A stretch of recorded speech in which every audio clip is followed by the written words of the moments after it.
So the trailer for Bridgerton Part 2 just dropped, I think, on Friday the 13th. At least that's when I came across it. And I thought it was fire. And we have, at the time of this recording, we have 11 days. It's the 15th right now, and it's dropping, Part 2 is dropping on the 26th.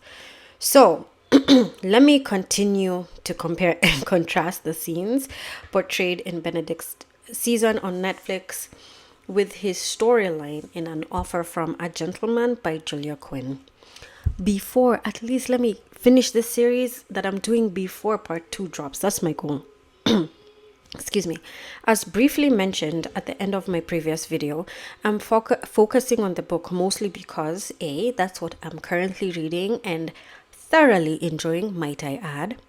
B, I'm trying not to include any spoilers from the emerging storylines within the show. For example, Violet's romance with Lord Marcus, the conflict or the crisis point that Lady Danbury and Queen Charlotte's friendship is currently in. We see that there's going to be a big change. I don't know what it is, but those are the things that I'm not trying to leak those emerging storylines. C, the intention of my theme for these series that I'm doing is not to make them recaps of the current running show. I think this makes it so much more manageable for me, and it helps me remain consistent in my production of the series. I hope that makes sense.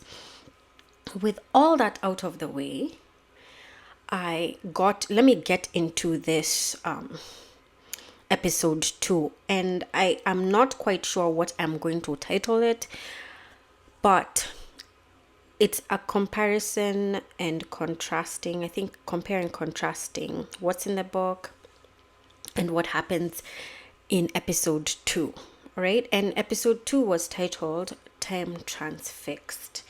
So I was thinking, time transfixed, what does that possibly mean? And right now, even as I'm recording this, I'm kind of conflicted of how I should phrase that, but how I should manage this content. But let me just continue anyways. So I was thinking about the title, Time Transfixed. So in my usual way of deconstructing themes, this is what I discovered outside the book, outside the show. So an article from Singularity.com, which is an online publication and store, I discovered that it is the name of an art piece by the Belgian surrealist painter René Magritte that was created in 1938, which is currently housed in the Art Institute of Chicago in Chicago, Illinois, USA. And it's also famously known as La Durée Poignardée. And I hope I didn't butcher that. So it was produced for James Edward, who was his patron. So let me quote from the article. It says, the scene looks routine at first glance, but gradually the viewer notices the abnormalities. Being a symbol of modernity and progress, the locomotive unexpectedly turns up within the domestic setting, which is a rather incredible and intriguing event. This presence is counterintuitive and refutes the viewer's sense of space and time. The fireplace, being a conventional symbol of warmth and comfort, turns into a reality gateway, crossing the line between the normal and the extraordinary. It is the steam bellowing from the locomotive's chimney which makes the scenery look surreal, seemingly movement and energy frozen in time.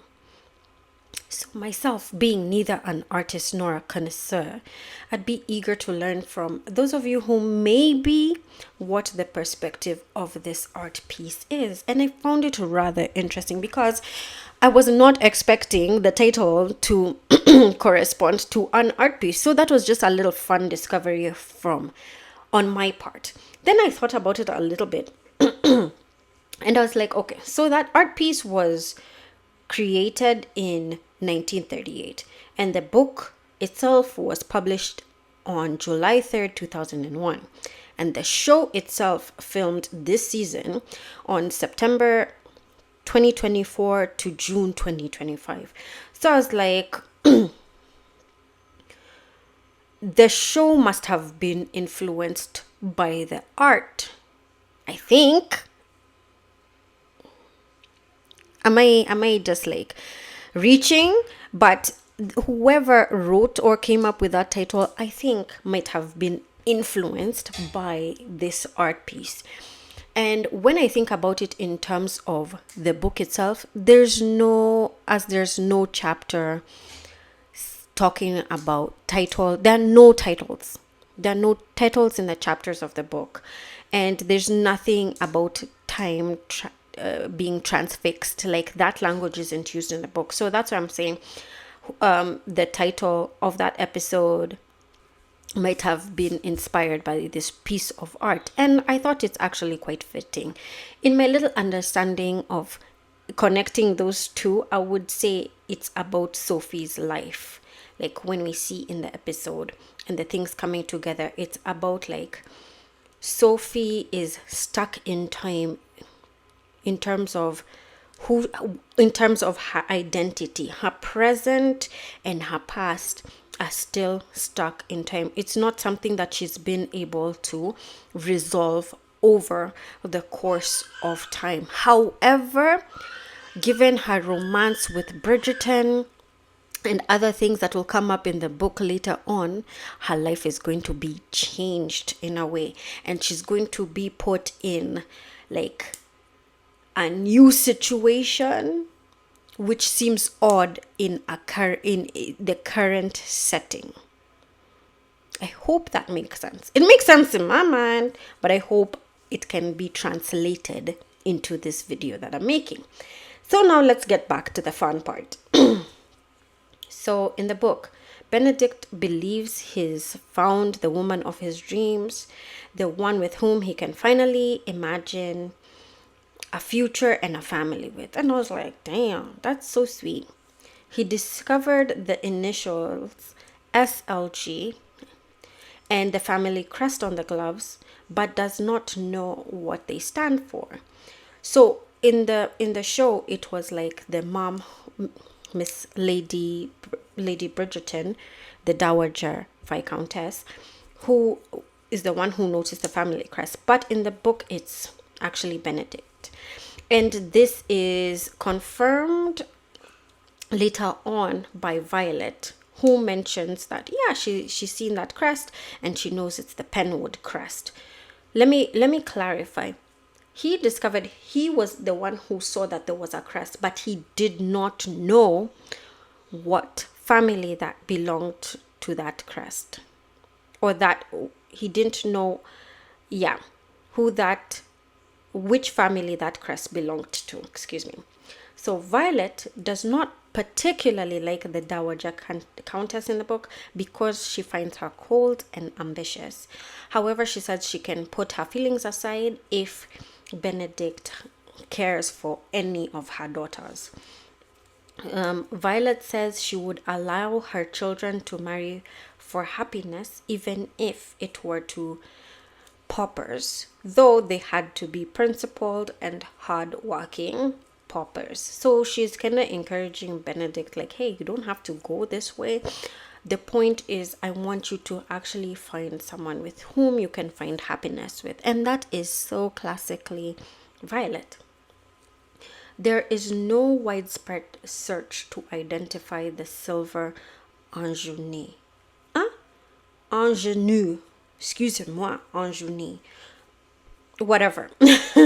That is not so in the book, because he's able to, as I've mentioned previously, kind of narrow down where this woman came from through the crest that was on an article of clothing, namely her glove that she was wearing that night. Just another little fun tidbit. Philippa dressed up as an orange, Prudence dressed up as an apple, and Portia, aka Lady Featherington, dressed up as a bunch of grapes at the Masquerade Ball. And actually, while I was thinking about it, I was like, a really nice instrumental music that would have been there was Lauryn Hill's sample of Gloria Gaynor's Can't Take My Eyes Off You. You're just so good to be true. I can't take my eyes off of you. That one. You look like heaven to touch. Oh, I wanna hold you so much. You're just so good to be true. I can't take my eyes off of you. Something like that. I need you, baby. And if it's quite alright. That one. Sophie in the book was locked in Araminta's closet when Benedict came to call on the Penwood ladies, and she did not know the identity of the gentleman caller who stopped by. This is because Araminta didn't want Sophie knowing anything about anything. She was just like, lock yourself in my closet.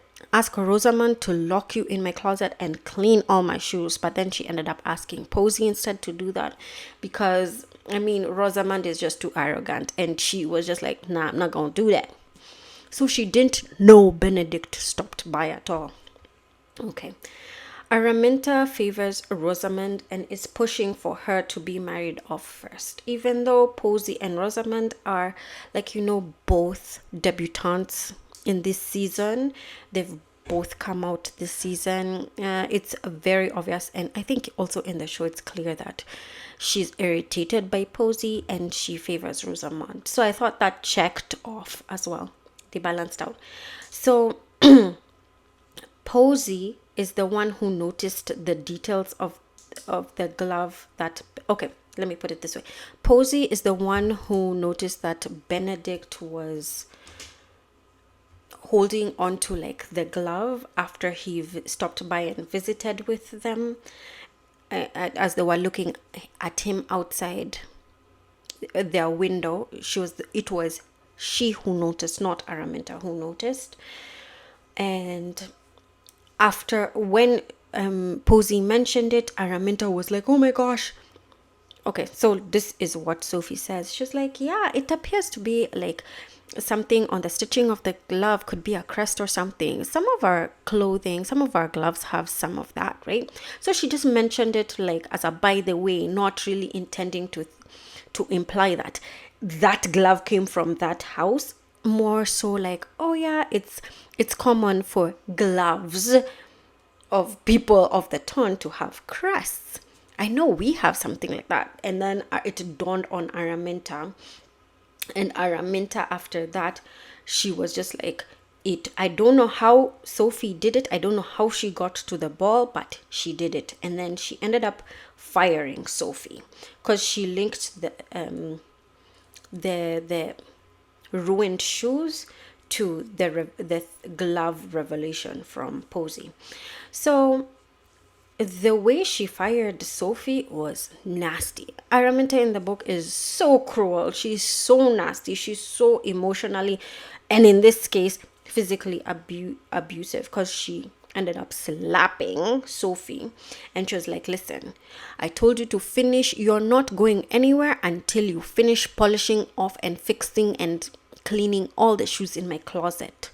And then Sophie was like, hey, that's going to take me all day, all night. And she's like, yeah, then that's when you're going to leave then. So she was being forced to work until daybreak of the next day. But she was like, listen, you've already fired me. Ain't no way I am doing that. But she did stay in her closet.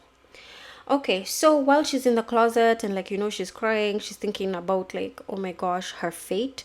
She's just like, listen, she looks at some shoes, she sees something shiny, and she realizes they're shoe clips, and she's just like reasoning to herself like, hey, I'll need money because I was never paid for all those 7 years that I've worked there. Yet, as we know, there is supposed to be some money put aside for Sophie by her late father. So Araminta is supposed to be providing for Sophie like the same lifestyle that she had before the Earl died, but she's not doing that. And she kept that information from Sophie, she was like, oh, there was no money left for you. I'm the one who took care of you. I'm the one who sheltered you and protected you because I not out of the goodness and kindness of my heart, but also because you will be useful.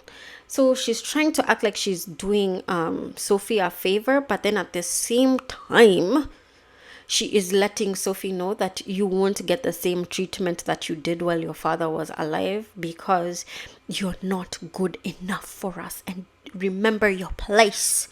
Remember who you are and don't try to make yourself familiar. All right, so she takes those shoe clips and she's like, yeah, I can, trade them for money so that I can like survive.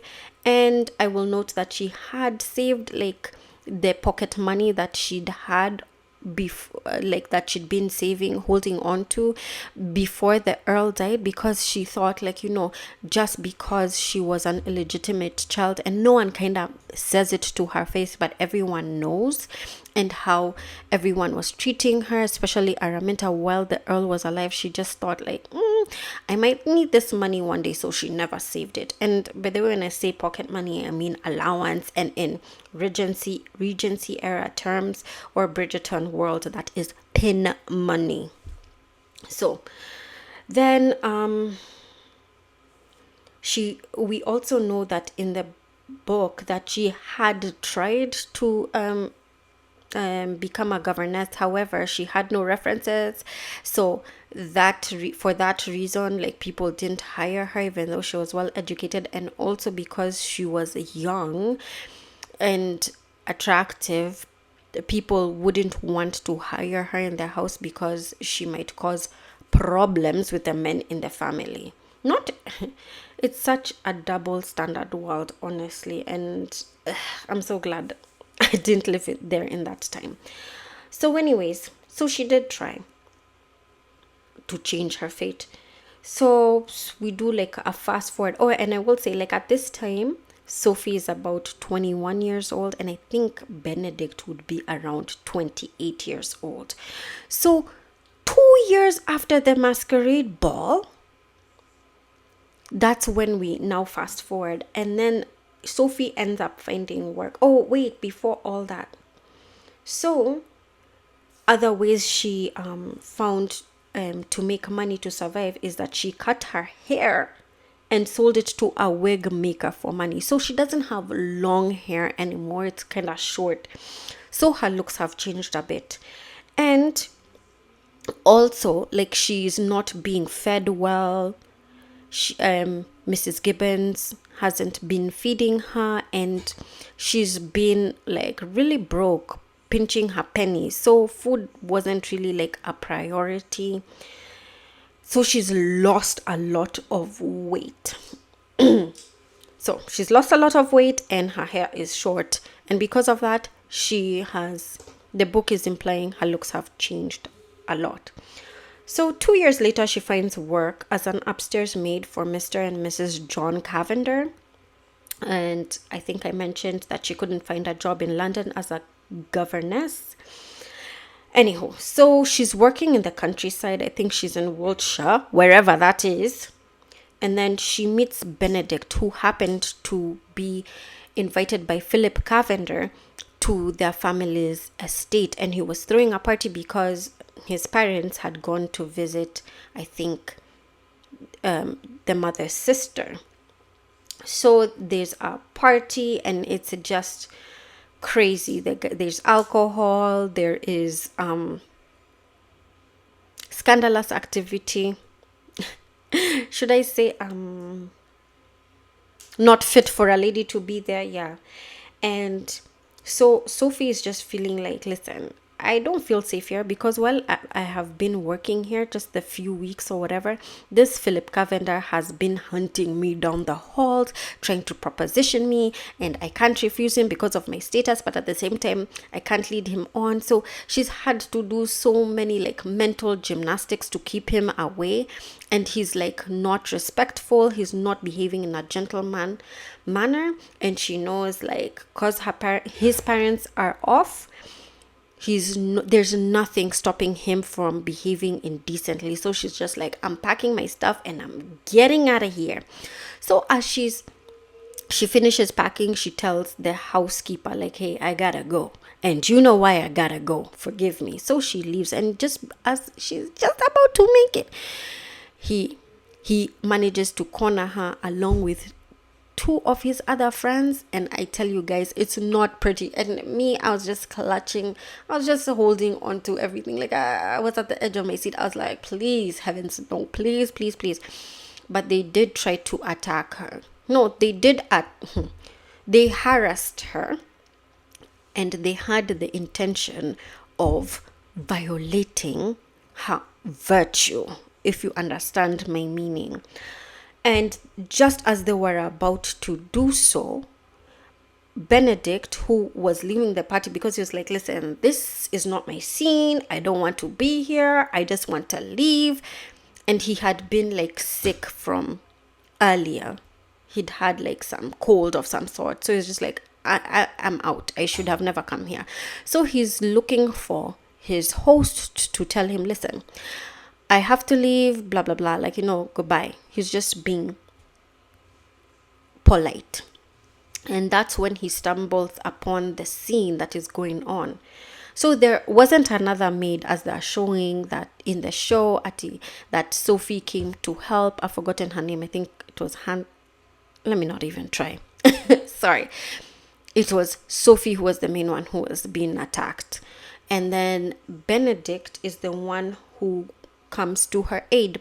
And there is no fight, but there is a clever and firm exchange of words. So Benedict is like, I'm not going to fight these guys because I don't know what situation I'm walking into. Let me assess it first. Let me talk to these guys and see what's up. And if it needs to come to blows, it will come to blows. But he was just like, he was raised well. He was raised to protect and honor women. And on top of that, just because people are maids, it doesn't mean that they should be mistreated, because Violet Bridgerton made sure that they were raised right. Good for you, Violet Bridgerton. Good for you. So yeah, and he threatened him, and he was like, listen, you need to let her go, because if you don't let her go, I'm going to let society know what you are been doing. And of course that meant him and his entire family being banished. Then he was like, oh yeah, she's not going to work here. And he threatened to let Sophie go, but not like, oh, I'm just laying her off. No, it wasn't like, she's not going to find any job anywhere. She'll not be able to work in any house at all, like in society. And that's why Benedict threatened to out him. And Benedict, before he made that threat, was just like, listen, are you going to fire her now then? You don't even have the authority to fire her, because as his parents are still alive, he doesn't have any power. He doesn't have any authority. He has not inherited any titles, nothing. So he's in no position to even hire or fire any staff. And I was like, bro, you broke like that? Like, you broke? Dusty. I joke, I kid. But do I know he's that dusty? So and then he's just like tongue-tied, because he knows, like, listen, this guy has called me out. And most of the people who are at that party have titles. They have inherited stuff. He's like kind of the only guy. He's the only dusty there. So anyways, so it's like, then he asked Sophie, so do you still want to work for him? And Sophie was like, nope, I don't want to work. So Sophie says she doesn't want to work for no Dusty anymore, because if he left her, you know what those guys would do. So that's how Benedict ended up saving Sophie. There are more things that I could get into, but I don't think I'm going to address it in this video. We're already 24 minutes deep. Nah, next time. So it is true that Benedict did not recognize Sophie, and I explained earlier why. But Sophie was holding hope that he would, and is very surprised that he didn't, because that night was very magical and meaningful to her, and she was hoping it was the same for Benedict. But then she brushes it off as, oh, I'm just a maid, he can't even notice me. And like, you know, in that masquerade ball, I was someone else, like a graceful lady of the town. So he probably thinks that that woman was a member of the town. So she's just like, yep, it can never work. So she keeps on having this conflict within herself of like, he should know who I am, he should know. But then she's like, oh, but I know why he doesn't know who I am. And then but then she says she's been dreaming of Benedict, she's been longing for him. And it's like 2 years, y'all, 2 years. And so has Benedict, but we'll get to that revelation a little bit later. Right now, it's mostly centered on Sophie. One last thing that I will say is that I'm not saying that Benedict is not wild and free-spirited and all that, right? But I will support that he is not a rake, unless I'm wrong, because this is the first Julia Quinn book that I'm about to finish reading. I started romancing Mr. Bridgerton, but I never got around to finishing it. But it was so interesting. But this one, I promise myself that I will finish it. But my conclusions about Benedict is that he's not as wild in the book as in the show, and he's respectful, he's valiant, perceptive, and also handsome, tall, strong, and debonair. So that is just my piece. It ran a little longer than I had hoped, but I hope you enjoyed it as much as I did. And for the parting shot, I will say another song that I thought would like melt in this show, if that's even a word, is Alicia Keys. You don't know my name, 'cause my love is like, ooh, you don't know my name, na na na na na na. Anywho, don't ask me why songs play in my mind when I'm reading books. That's just how I am. All right, I'll catch you guys on the next one. Hopefully it won't be as long as this one, but I can say I haven't written the script, I haven't deconstructed themes, but it's steamy, but I'm not going to put any spoilers in this video. I'll catch you on the next one. See ya.